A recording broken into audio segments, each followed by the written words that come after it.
لوگ اعتراض کرتے ہیں کہ میرے نبی کو غیب کا علم نہیں ہے، میرے نبی غیب کا علم نہیں جانتے ہیں۔ حضرات گرامی، جب غریب نواز غیب بتا دیتے ہیں، نبی تو بہت دور کی بات ہے، نبی تو بہت دور کی بات ہے۔ جب نبی کے غلاموں کے غلام بتا دیتے ہیں، پھر تم نبی کی بات کرتے ہو۔ حضرات گرامی، جب اسلام پھیلتا چلا گیا، اسلام بڑھتا چلا گیا، وہاں کے راجا نے ایک شخص کو بلایا اور کہا تمہیں میں بتاتا ہوں، اگر تم اس فقیر کے سر کو قلم کر دو گے تو میں تمہیں آدھی بادشاہت دے دوں گا، آدھی حکومت دے دوں گا۔ اب وہ تو لالچی تھا ہی، حکومت کی چکر میں، بادشاہت کی چکر میں خنجر لیا، خنجر کو تیز کیا اور غریب نواز کو قلم کرنے کی غرض سے گھر سے نکل پڑا، گھر سے چل پڑا۔ حضرات گرامی، غریب نواز کی بارگاہ میں جب پہنچتا ہے تو کیا دیکھ رہے ہیں کہ غریب نواز جو ہے علم حدیث پڑھا رہے ہیں، حدیث کا درس دے رہے ہیں، اپنے چاہنے والوں کو حدیث پڑھا رہے ہیں۔ یہاں سے یہ بھی بتانا چاہتا ہوں، کوئی اگر یہ کہے غریب نواز کو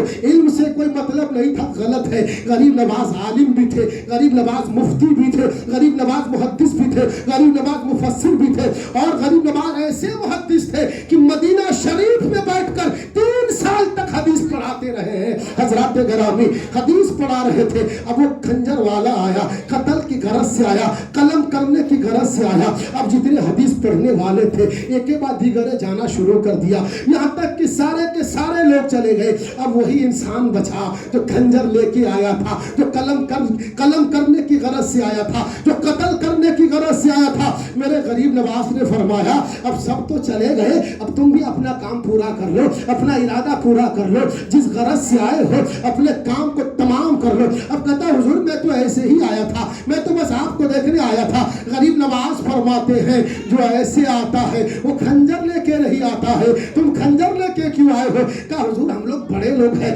خنجر کے ساتھ چلتے ہیں، ہمارے یہ ہے جو عادتیں ہیں، ہم لوگ ہمیشہ خنجر لے کے چلتے ہیں۔ حضرت غریب نواز فرماتے ہیں اگر ہمیشہ خنجر لے کے چلتے ہو تو اس میں دھار لگانے کی کیا ضرورت تھی، اس کو تیار کرنے کی کیا ضرورت تھی؟ پھر کہا حضور دشمنوں کا معاملہ ہوتا ہے، نہ جانے کب کون سی بات آئے، کب ہم وار کر دیں، اس لیے دھار لگانا بھی ضروری تھا اس میں۔